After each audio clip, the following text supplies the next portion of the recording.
Everyone, we are talking hair here on this Friday. LaTarah Edmond is the owner of Good Day Hair Salon in Duncanville, joining us from her home in Cedar Hill because you said the salon on Fridays is so busy you wouldn't be able to control the noise and the customers and the people. Are Fridays typically, LaTarah, your busiest day?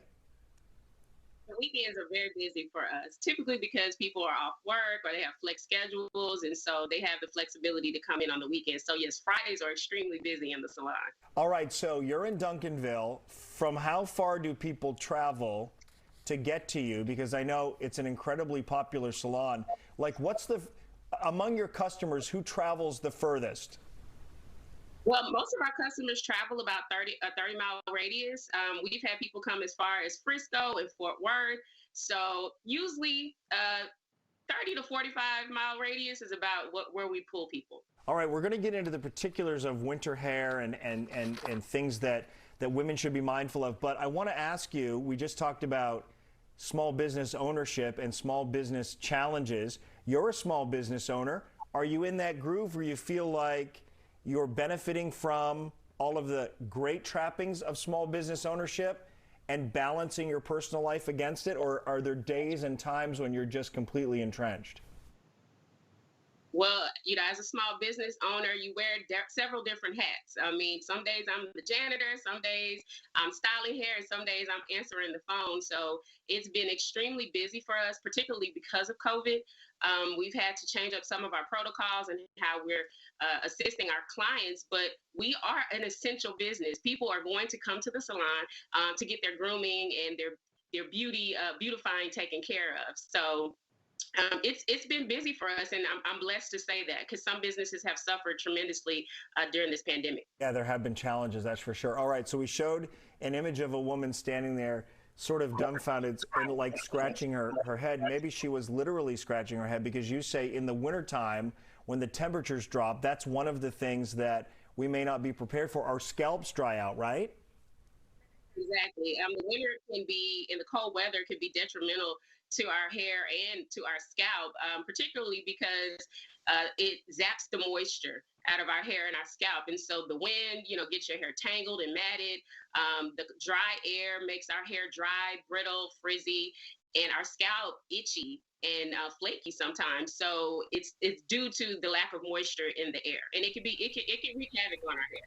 So you're saying minimize shampoos, deep condition. Like, I think on the surface, a deep condition solves the problem of a dry scalp. That's not true? Well, not minimizing the deep conditioning, but if you shampoo your hair often, multiple times a week, you may want to cut that down to maybe once or twice a week, and use lukewarm water, because the hot water is going to strip the essential oils from your hair that your scalp naturally produces. But you do want to combat that dryness with deep conditioning, with professional products such as masks, products that have omega-3s in them, essential oils. The deep conditionings help with that. And also scalp treatments are really, really important as well, because they help to detox and exfoliate the skin to help eliminate some of that dry and itchiness. So deep conditionings are very important.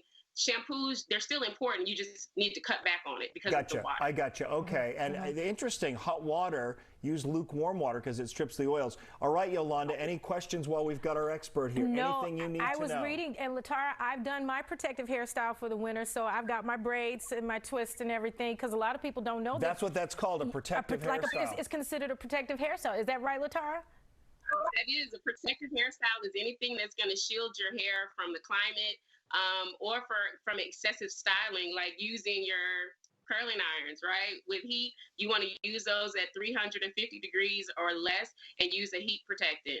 So protective styles such as crochets, extensions like braids, sew-ins, or even wigs are great ways for you to protect your hair. And if you're natural and you don't want to wear the extensions, then you can just twist your hair up and wear it in an updo. You can wear hats.